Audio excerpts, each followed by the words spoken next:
This is the first time I've chatted at the Carolina Code Conference. I actually started with the Carolina Code Conference because I wanted a place so I could submit a talk and just accept it automatically.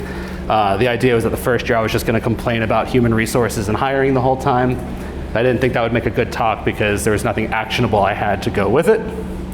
So I finally had a talk that I felt like was more of starting with the solution and then letting you find your own problem with it. But before we jump into that, let me find my mouse cursor. Let me just go ahead and give you guys a little introduction about me. I'm Joel Taddei. I'm a 2018 Jimmy C Award recipient as of yesterday. Senior software engineer at Zapier. If you haven't heard of Zapier, we do automation stuff, very much about AI automation right now. So if you want to talk about AI, love to chat with you about it. I work on our tables product, so if you ever go to tables.zapier.com, that's got my fingerprints all over it. Lived in Greenville for about 10 years. I love geeking out about anything about code, music, or Nintendo, like the original Nintendo.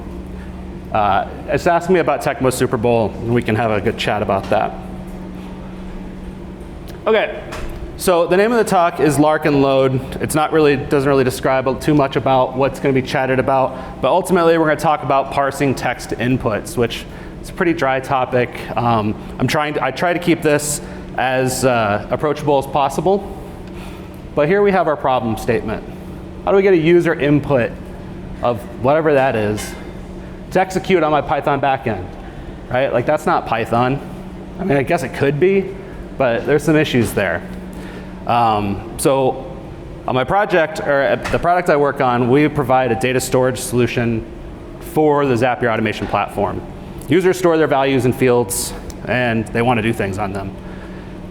Our users especially, well, it's kind of difficult to see our product as a database or a spreadsheet, so they say, we want computed fields. Okay, well, how do we compute this data? Well, what if we gave them a form of formula or a domain-specific language? We could just give them Python, right? We could give them JavaScript, and then we can just eval that in the background. That'd be easy, right? Functions shipped right away. We do that in other parts of Zapier. If you use a code by Zapier step, we'll just evaluate your Python or your JavaScript. But folks who work in spreadsheets that are coming into Zapier tables, they're thinking like spreadsheets, right? They want to do things on their record data, and they want to be able to use spreadsheet-looking like functions.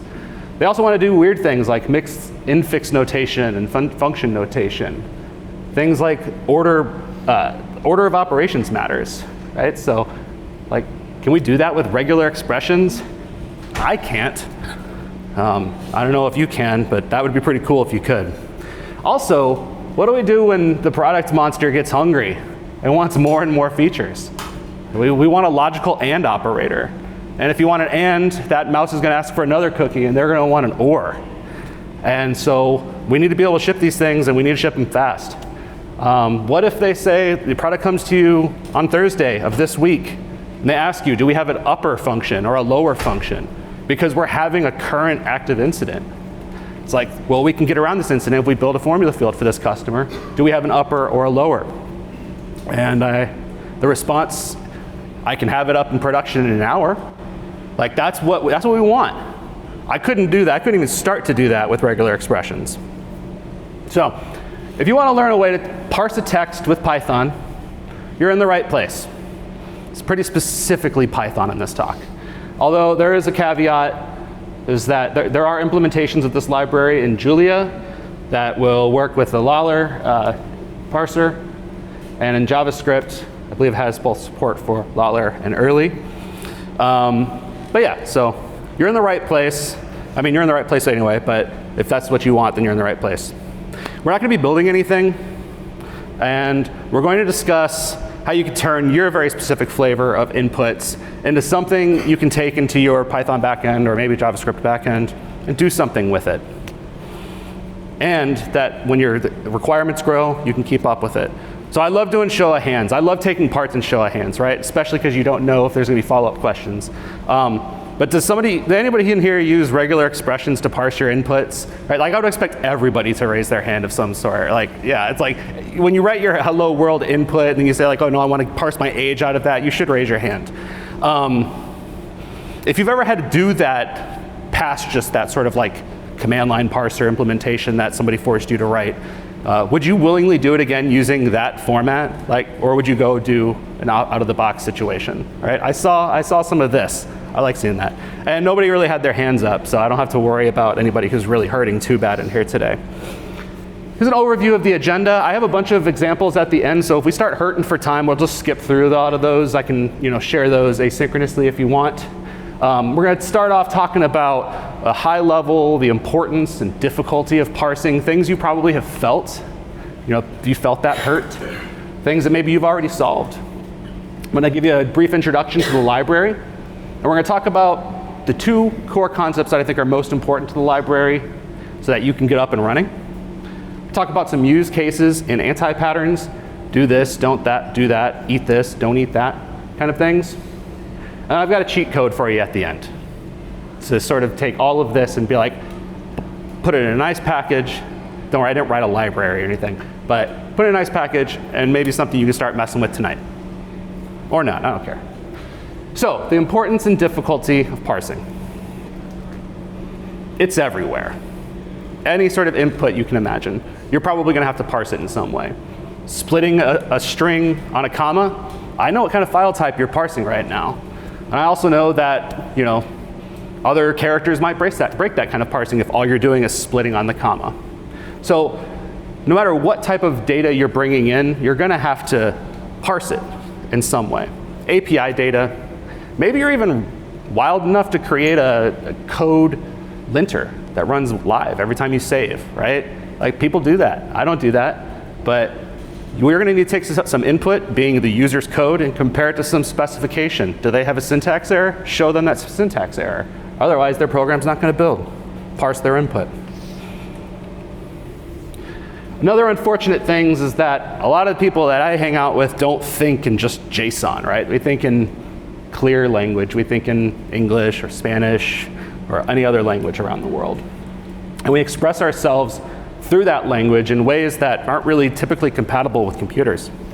And at best, we can mimic how we think computers want us to talk, right? We have programming languages that we learn, and we consider ourselves multilingualists if we know Java and C# and Python and all this cool stuff. But ultimately, we're learning that abstraction that computer operators, over the decades, were nice enough to build for us.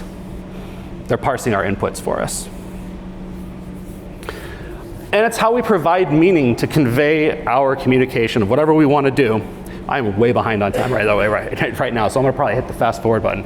It's the way we provide meaning to close the gap between what we want to express and turn it into some sort of usable data structure. The problem is that not every input is left to right, right? Not everything is just a 1 plus 1. Sometimes you might have a 6 minus 9 minus 1, but those 9 and 1 are in parentheses, so you can't just go right across left to right. This is where the complexity starts creeping in. This is where your product monster says, but what about? And you find yourself, okay, my old solution didn't work. With natural language, rules are largely optional, right? So say if you're parsing somebody's raw string that they're giving you, and you want to break on certain words. How do you grow that corpus of words? Are you adding items to a dictionary, a list? Are you defining it in configuration some way? What sort of situation are you finding yourself? People also tend to make up their own rules about language. When they break their own rules, is that also going to break your software or how you're parsing their input? And I'm not just talking like talking to a chatbot or something. I mean like artifacts that you might find while parsing a giant log file, right? These things are going to stop you in your tracks. And when it does stop you, what do you have to do to expand your rule set? So ultimately, we need to bridge this gap between human flexibility and machine rigidity. So adding new rules can sound simple at first, and oftentimes it is easy. Simple, sorry, not easy. It is simple to start at first. We're just going to add another line of that re.search. We're going to put it somewhere. We're going to define, or maybe we'll define a list of these rules that we can iterate through and then just pass them along down to each other. Maybe you pass them through a build pipeline somewhere, or not a build pipeline, just any sort of pipeline, right? This function calls another function. There you go. We're going to pass it through all these rules.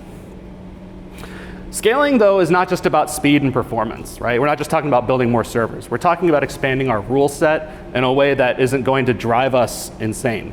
We don't want to do that. We want to be able to respond to our users' requirements and our product. We want to feed our product monster. We want to keep it nice and well fed. And again, I mentioned this too. Does that stuff will break, especially when humans are involved. We've all had that happen. So when you encounter some oddball anomaly, can you just raise an exception and crash the program? I have a little quick example for you. You say that you're a maintainer of that linter library that I was talking about earlier, where a user is writing their little program in their little programming language, and you have your VS Code thing, and they make a syntax error, which we've all done. And instead of telling them where the syntax error is and highlighting it, it just says, you made a syntax error. Hell, I feel like that's how I could sum up my experience when I was learning C++ programming, where it was just like the same generic error like 50 times after I made one single error. But that's a difficult error to respond to. You know, that's one of those womp womp moments that like, okay, well, you got a problem, now you fix it. So that's not a great example of parsing. And by the way, I don't have a solution for this one for you today. I just wanted to complain. And inefficiencies compound. This is talking about more servers, more performance. Those inefficiencies do compound when your load increases, right? So more rules. If your rules take ambiguous approaches, those types of things provide a lot of load, right? If you want to give it an ambiguous rule because you don't have a very strict structure that you want to follow, that will take more time. And that might be unfortunate for whatever sort of load of parsing you need to go through.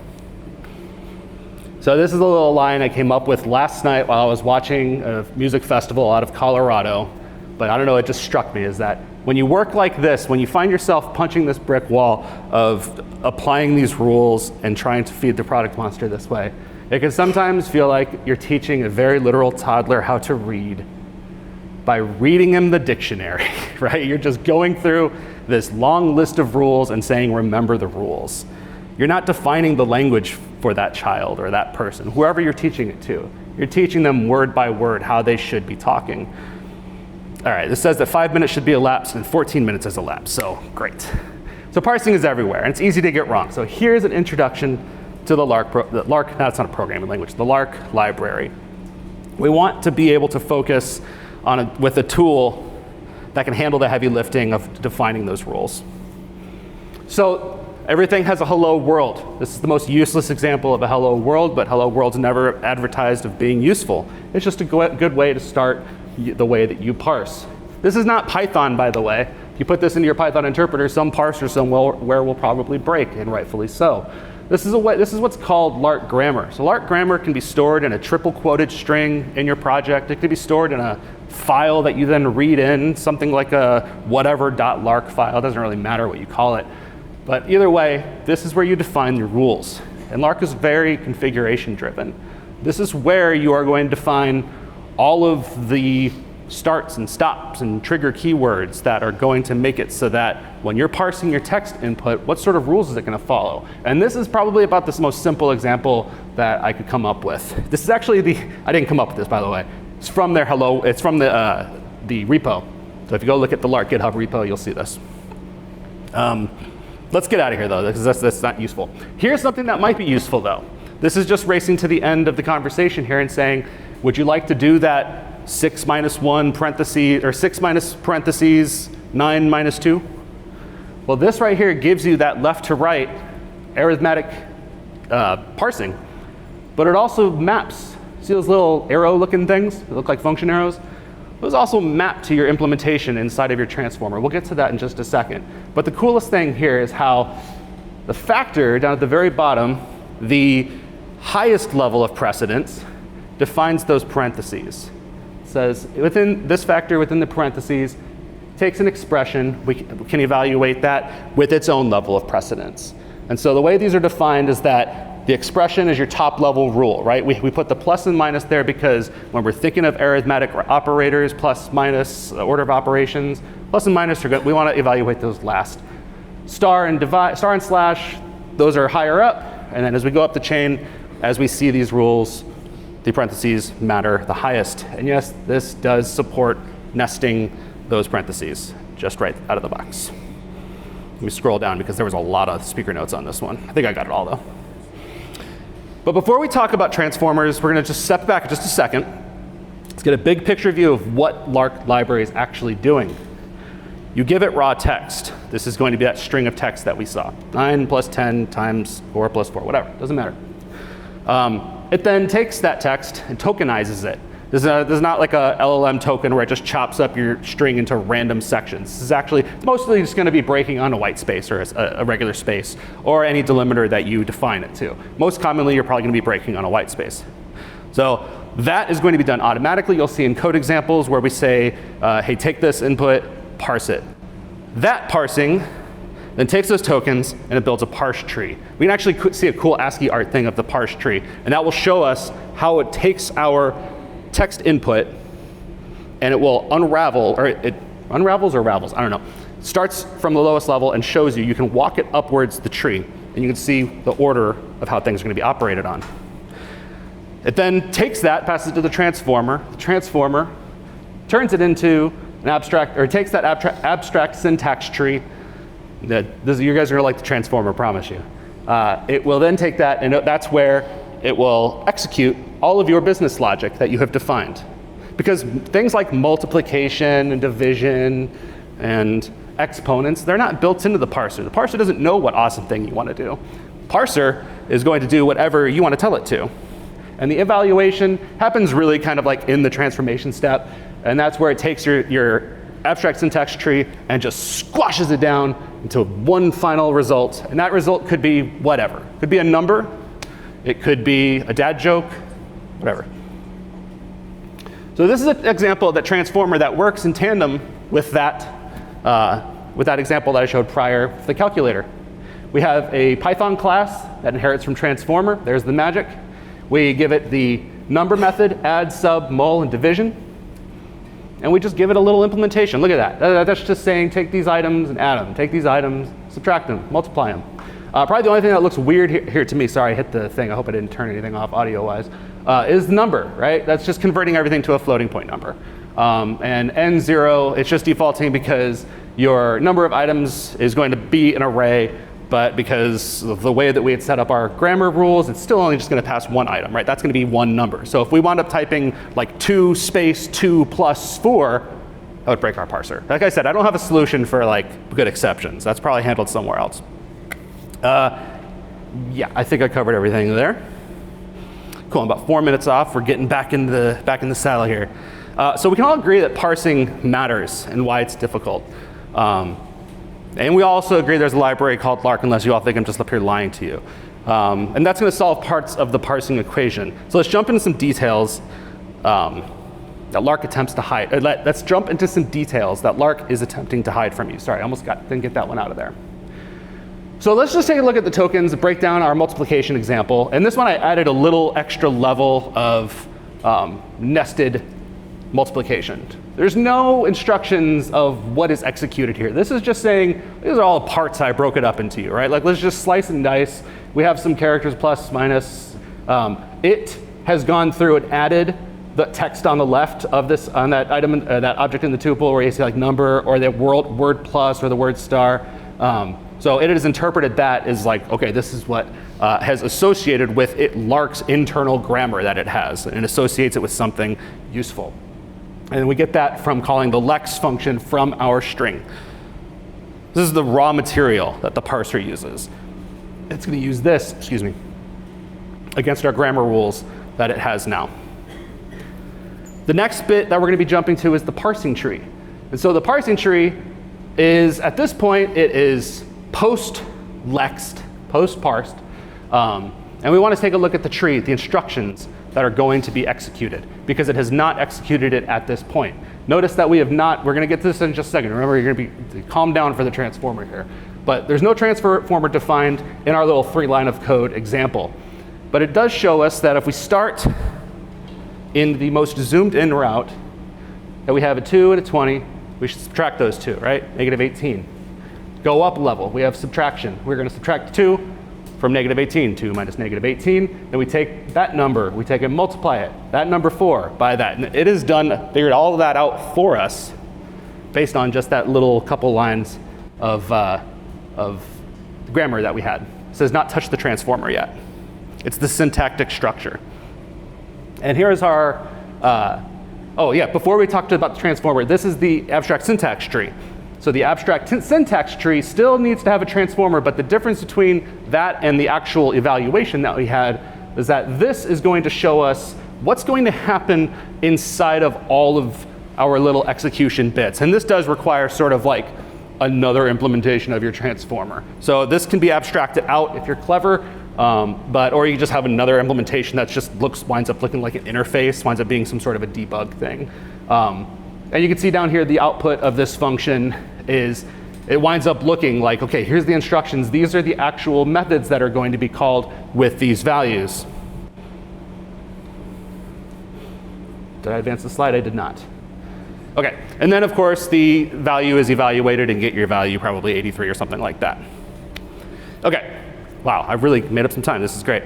So this is the part I've been looking forward to, because this is where we can actually see how this is going to work. We can see more examples of grammar, and we can apply them to an example that's not just a calculator. This is the part that I got really excited about.